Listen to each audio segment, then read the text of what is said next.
और अब अरविंद केजरीवाल और आम आदमी पार्टी के लिए वो अच्छी खबर जिसका इंतजार वो दिल्ली नगर निगम चुनाव के बाद से ही लगातार कर रहे थे। लंबे इंतजार, कई राउंड के हंगामे के बाद आज दिल्ली के नए मेयर का चुनाव हो ही गया।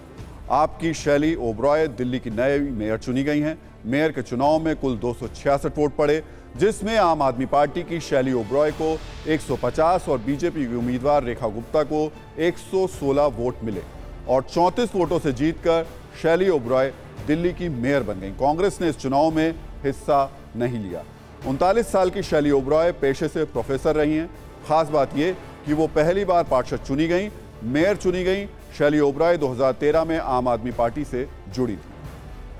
तो आपकी मेयर चुने जाने पर सीएम अरविंद केजरीवाल ने ट्वीट किया और लिखा उनको कि गुंडे हार गए, जनता जीत गई। दिल्ली नगर निगम में आज दिल्ली की जनता की जीत हुई और गुंडागर्दी की हार। शैली ओबरॉय के मेयर चुने जाने पर दिल्ली की जनता को बधाई।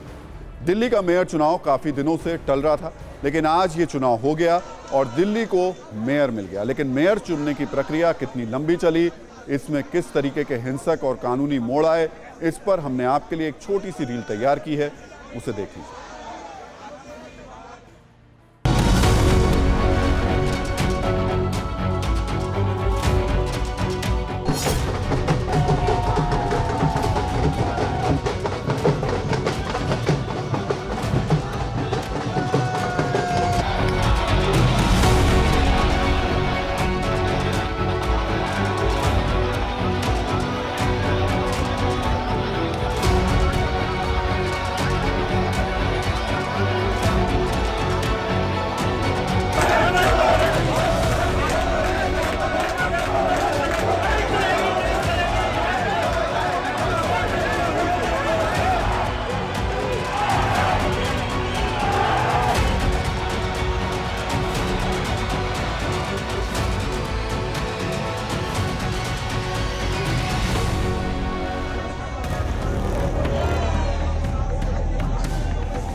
कल से ही हमारी जो कार्रवाई है नगर निगम की उसकी शुरुआत होगी और कल से ही हमारे जितने पार्षद जो पहले से ही अपने वार्ड में काम कर रहे थे, कल ऑफिशियल तरीके से पूरी दिल्ली में काम शुरू हो जाएगा। पिछले 3 बार से भारतीय जनता पार्टी और दिल्ली के एलजी मिलकर दिल्ली का चुनाव नहीं होने दे रहे थे, मेयर का चुनाव नहीं होने दे रहे थे, लोकतंत्र और संविधान को कुचल रहे थे। आज चुनाव हुआ तो असलियत सबके सामने आ गई। अगर जीतने के बाद भी आप गाली दे रहे हो, इसका मतलब आप मन से हारे हुए हो। हमने तो कभी अटकल नहीं लगाया।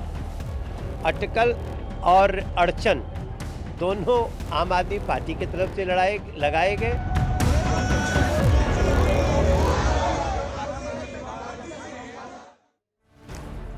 तो इसमें नजरिया 9 ये है कि दिसंबर 7, 2022 को दिल्ली नगर निगम के चुनाव के नतीजे आए और 22 फरवरी 2023 को दिल्ली को नया मेयर मिल पाया, वो भी सुप्रीम कोर्ट की दखल के बाद। यानी इस काम में 77 दिन या कहें कि करीब 2.5 महीने लग गए। साफ है कि जब राजनीतिक विवादों की स्पीड बढ़ती है तो नियुक्ति और कामकाज की स्पीड कम हो जाती है।